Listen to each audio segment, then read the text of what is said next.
Bismillah, alhamdulillah, wa salatu wa salam ala rasulillah wa ala alihi wa sahbihi man wala. We will start with the tafsir session, and we had been talking about introduction to Surah Al-Baqarah and the main topics that were discussed in Surah Al-Baqarah and how these topics could be linked together.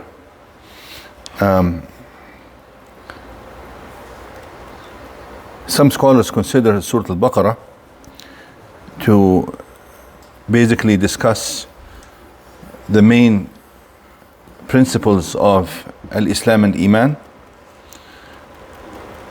and how different kinds of human beings have received the teachings of the Islam and the Quran. And that's why the surah after it talks about the main articles of faith, to believe in the Yawm al-Akhir, to believe in the prophets, believe in Allah first and the prophets and the last day. And then it talks about the different classifications of people, starting with the muttaqeen, the believers. Then it talks about the kuffar, the disbelievers. Then it talks about al-munafiqun, the hypocrites. Then it talks about Ahl al-Kitab, the Israelites. And if you look at this part of the Surah Al-Baqarah, this maybe takes at least 1/3 to 1/2 of Surah Al-Baqarah. If you include the discussion of how the Israelites received the teachings of Allah Azza wa Jal and their different interaction with their prophets, that takes us maybe to 1/3 of Surah Al-Baqarah. And then the surah talks about Ibrahim and Ismail alayhim salam and the building of the Kaaba and the importance of this location in preparation for talking about assigning the covenant of Allah Azza wa Jal to this ummah, since the previous nations did not receive it as it should be received. And then it talks about the duties of this ummah. So you see the surah talking about the various obligations on Muslims, such as al-Hajj, al-Siyam, al-Salah, al-Sadaqah, al-Jihad. Talks about all these things, and even it talks about the rulings with regards to social life, the talaq, al-iddah, divorce, marriage, waiting period, even financial transactions, ad-dayn, and so on. And then also it concludes with, and I mentioned that it did mention repeatedly different stories of bringing the dead back to life. And then it talks about Prophet Ibrahim alayhi salam again at the very end, and dialogue he had with the disbeliever, Alam tara ila alladhi hajja Ibrahim fi rabbi, and so on. And then concludes the surah. We will just take the first verse in Surah Al-Baqarah, Alif Lam Mim, and see what Imam al-Mawardi says about this.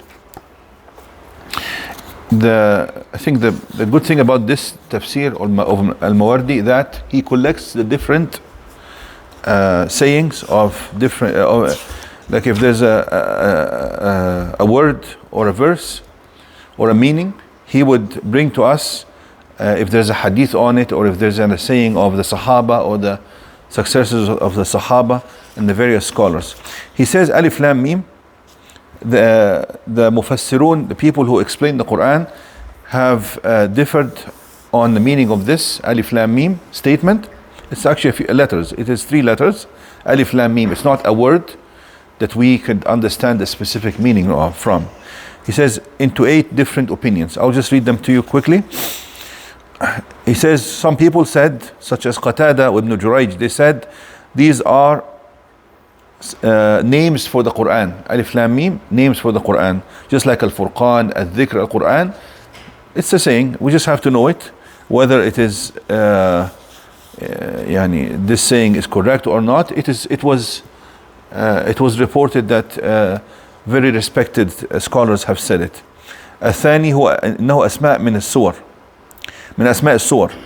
It's name of specific surahs of the Quran, maybe the Surah Al-Baqarah itself. Or some people said, like a Suddi wa Sha'bi, they said it is the the glorious name of Allah. إنه اسم الله الأعظم. الرابع أنه قسم أقسم الله تعالى به وهو من أسمائه. They say it could be some form of an oath. This is a saying of Ibn Abbas and Ikrimah. The fifth meaning reported by some scholars, such as Ibn Mas'ud, Usayd ibn Jubair, these are just letters. These are just disjointed letters that do not have a specific meaning, and this is actually the strongest and preponderant opinion about these letters, because alif, we even recite it, we don't recite it alam, we recite it alif, lam, mim. So this seems to be the most sound opinion on these letters. Let me read the other ones to you. As-sadis, he says these letters may be symbols that have other meanings, such as the alif could refer to Allah, lam could refer so the alif, some people said ana Allahu a'lam or ana Allahu al-alim, and they differed what could each letter mean. Some people said alif could refer to Allah himself, lam could refer to the name of Allah al-latif, mim to al-majid. So there's no specific, you can't really control that. It doesn't go according to a specific rule, but these are just opinions. Some people said that these are letters that Allah mentioned in the beginning of certain surahs as a challenge for the Arabs to produce the likes of the Quran, because the Quran is formed and structured out of those same letters, and Allah puts in front of them these letters, that these are the same letters that you speak your language with. If you are able to produce the same of the Quran, likes of the Quran, then here are the letters, go ahead. This is an opinion as well that Ibn Kathir supported, and some people consider that it refers to something called Hisab al-Jummal, some form of numerology, but again that's not really a strong opinion. That's not a strong opinion.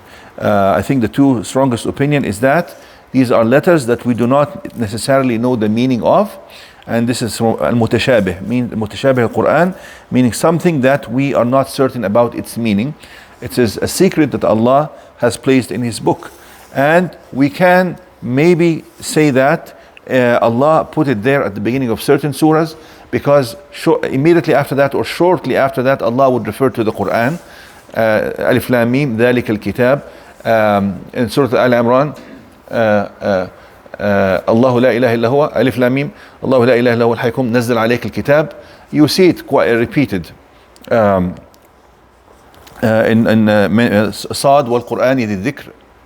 Allah mentions the Quran repeatedly, except maybe in 3 or 4 surahs, such as Surah Maryam for instance, but then the Quran is mentioned later, not necessarily right after it. I think we'll conclude with this part.